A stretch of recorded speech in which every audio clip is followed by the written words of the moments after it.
Assalamualaikum warahmatullahi wabarakatuh, Sobat RH sekalian. Jumpa lagi kita di channel yang keren ini, Keren Cadas. Mudah-mudahan saya tidak punya masalah dengan audio lagi ya. Kalau masih masalah, karena kebetulan saya hanya sendirian dan berusaha untuk live. Dan ini ada berita yang luar biasa, Sobat RH sekalian.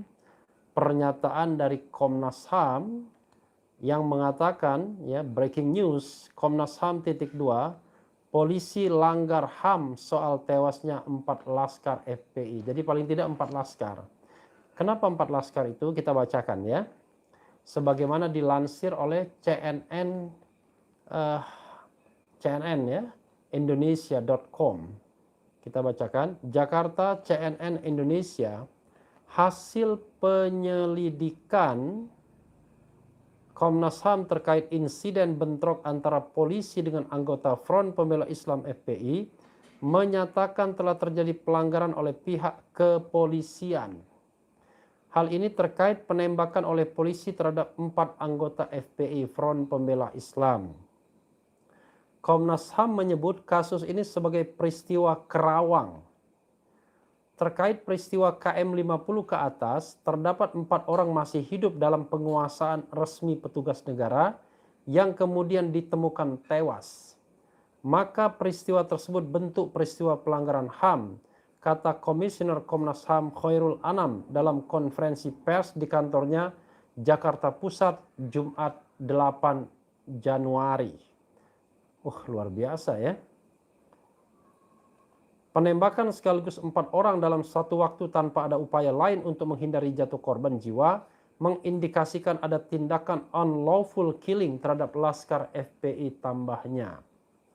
Komnas HAM merekomendasikan peristiwa tewasnya 4 laskar FPI dilanjutkan ke penegakan hukum dengan mekanisme pengadilan pidana. Kenapa pengadilan pidana?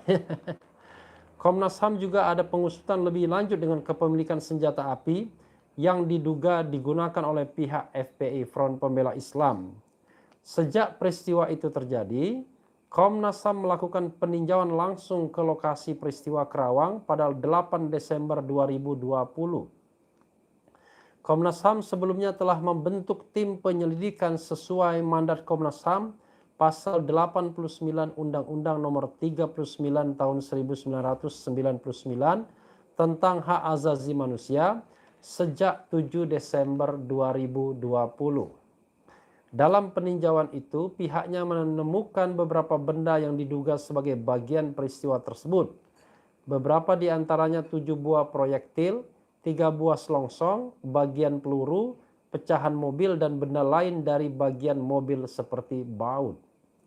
Komnas HAM juga meminta keterangan terhadap sejumlah pihak, antara lain kepolisian, cyber, nafis, dan petugas kepolisian yang bertugas hingga pengurus FPI Front Pembela Islam ya.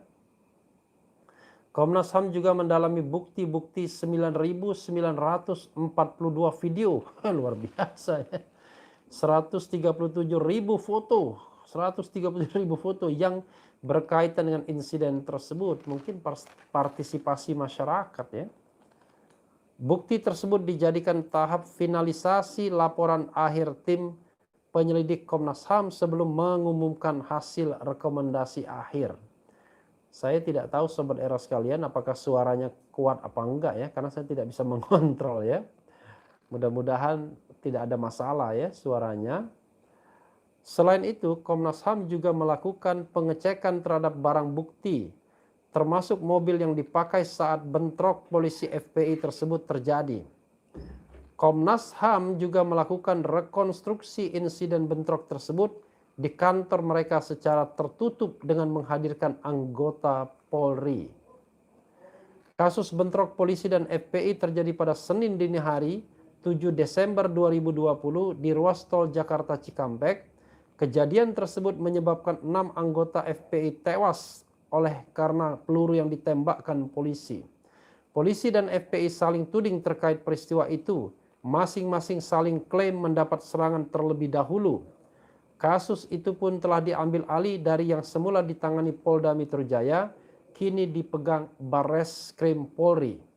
Barreskrim juga yang disaksikan unsur Kompolnas telah melakukan rekonstruksi bentrokan di 4 titik di kawasan Karawang, Jawa Barat. 4 titik itu adalah depan Hotel Novotel, Jalan Internasional Karawang Barat, Jembatan Badami, Karawang, rest area kilometer 50 tol Jakarta Cikampek, kilometer 51 plus 200 jalan tol Jakarta Cikampek. Polisi mendalami dugaan pelanggaran tindak pidana penyerangan dan melawan petugas.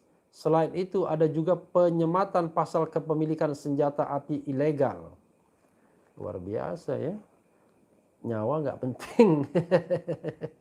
Di sisi lain pihak FPI tidak terima dan menginginkan pembentukan tim independen untuk mengusut kasus ini.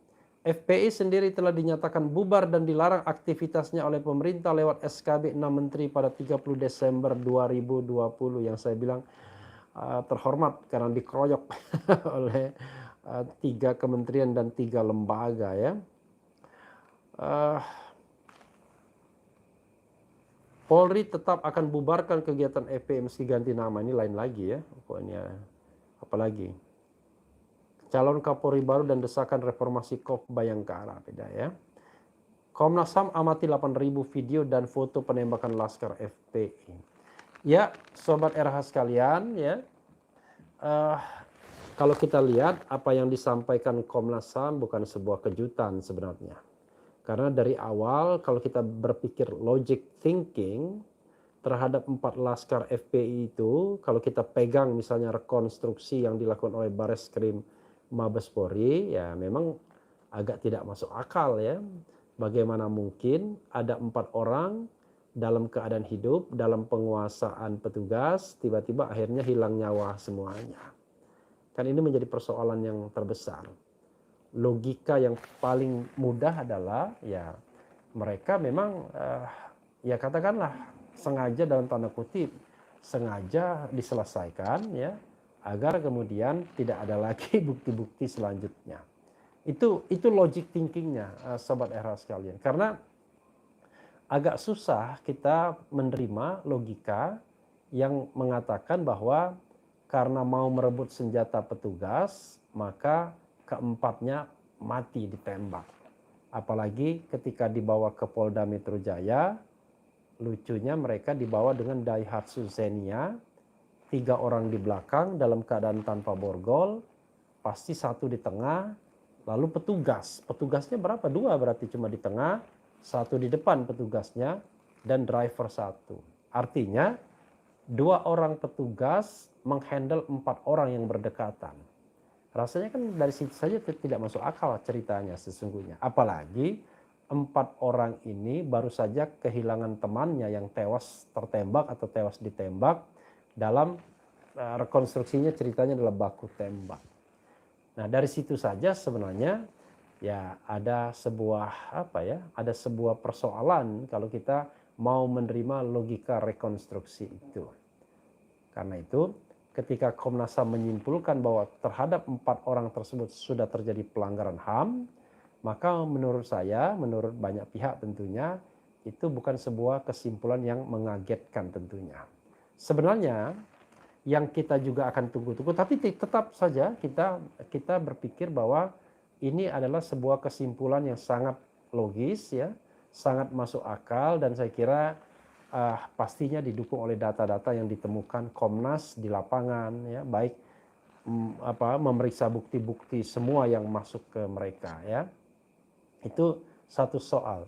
Tapi sebenarnya soal yang perlu dijawab adalah soal pertanyaan ya, apakah insiden ini ya ini by design atau by accident? Itu persoalan sebenarnya.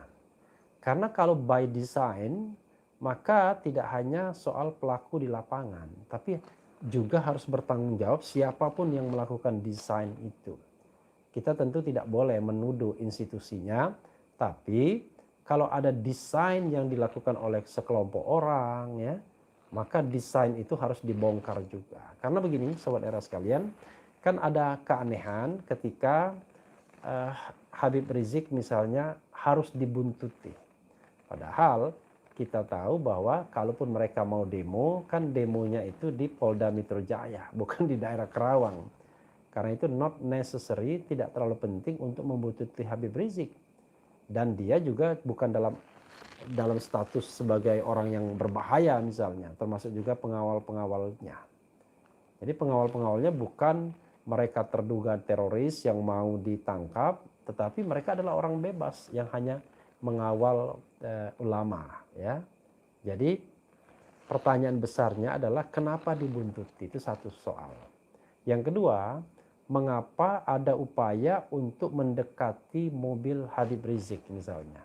Karena kalau membuntuti dalam rangka pengintaian misalnya, kan tidak perlu mendekat ke mobil Habib Rizik. Apalagi mendekatnya itu dengan kondisi yang memaksa misalnya.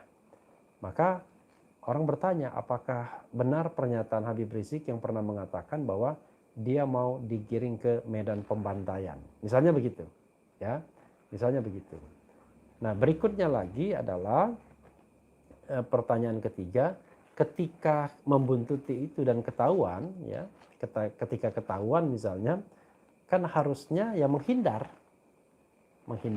tidak perlu bentrok dengan dengan Laskar FPI, karena toh tujuannya adalah hanya untuk mengintip, hanya untuk membuntuti, bukan untuk menangkap karena mereka bukan pelaku kejahatan.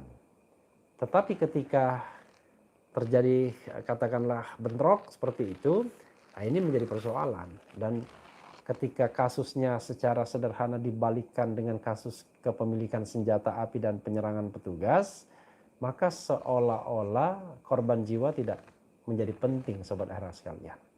Padahal kita tahu korban jiwa itu sangat-sangat penting kalau terjadi yang namanya unlawful killing atau extrajudicial killing. Nah, ini satu step ya menurut saya, Sobat Era sekalian, untuk mengungkap kasus ini. Paling tidak Komnas HAM sudah firm, kalau menurut berita yang berkembang ya, mengatakan bahwa untuk 4 orang tersebut firm, jelas, clear terjadi pelanggaran hak asasi manusia. Tinggal lagi adalah siapa yang bertanggung jawab.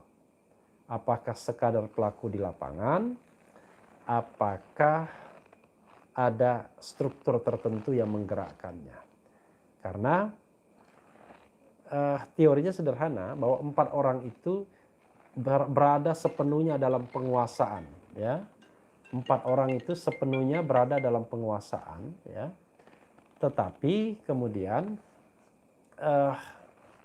dia kok tiba-tiba kehilangan nyawanya.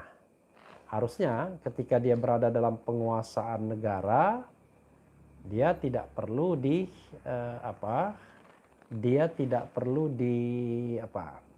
tidak perlu semacam ini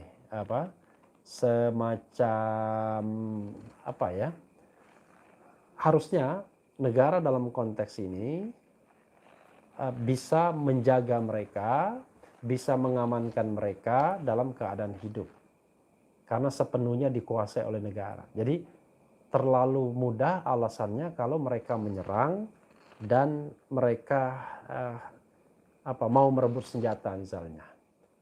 Tentunya kan ada upaya-upaya yang harus dilakukan secara profesional karena kita lihat bahwa petugas kan ada di mana-mana. Tinggal di-deploy, kalau misalnya tidak ada borgol misalnya kan tinggal di-deploy dari manapun.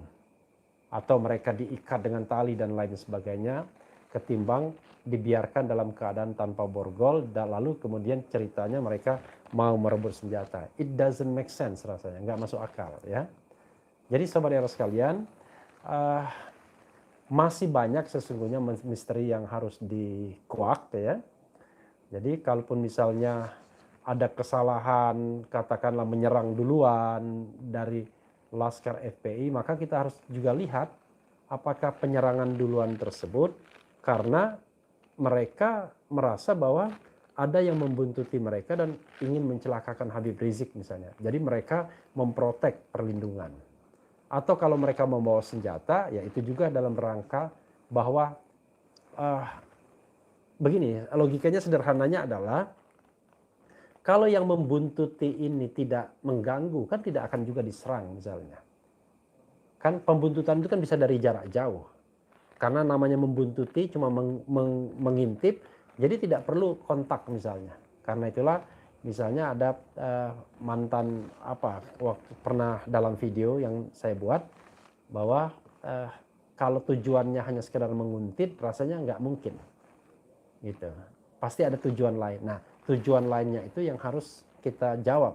Itu a big question. Sebuah tanda tanya besar ya, Sobat RH sekalian. Karena itulah menurut saya memang kita harus benar-benar, harus betul-betul melihat masalah ini dengan serius. Karena korban nyawa 6 ini orang yang tidak berdosa, tidak punya kesalahan hukum apa-apa ya. Jadi dia tidak punya kesalahan kepada negara, itu masalahnya. Jadi 6 laskar itu tidak punya kesalahan terhadap negara, tidak punya dosa yang dia perbuat yang kemudian negara secara unlawful bisa mengambil nyawanya. Makanya dikatakan unlawful killing atau extrajudicial killing. Ya, Sobat Era sekalian, itu saja untuk sementara yang ingin saya sharing terkait dengan pernyataan Komnas HAM. Sekali lagi yang menyatakan bahwa sudah terjadi pelanggaran HAM berat terhadap 4 laskar itu. Komnas HAM langgar HAM ya, langgar HAM soal tewasnya 4 laskar Front Pembela Islam. Mudah-mudahan cerita yang lebih utuh bisa kita dapatkan, terutama kalau ini memang melibatkan sebuah struktur tertentu. Karena kalau misalnya by accident di lapangan, rasanya barangkali tidak seperti itulah ya. Tidak sesederhana itu pasti masalahnya.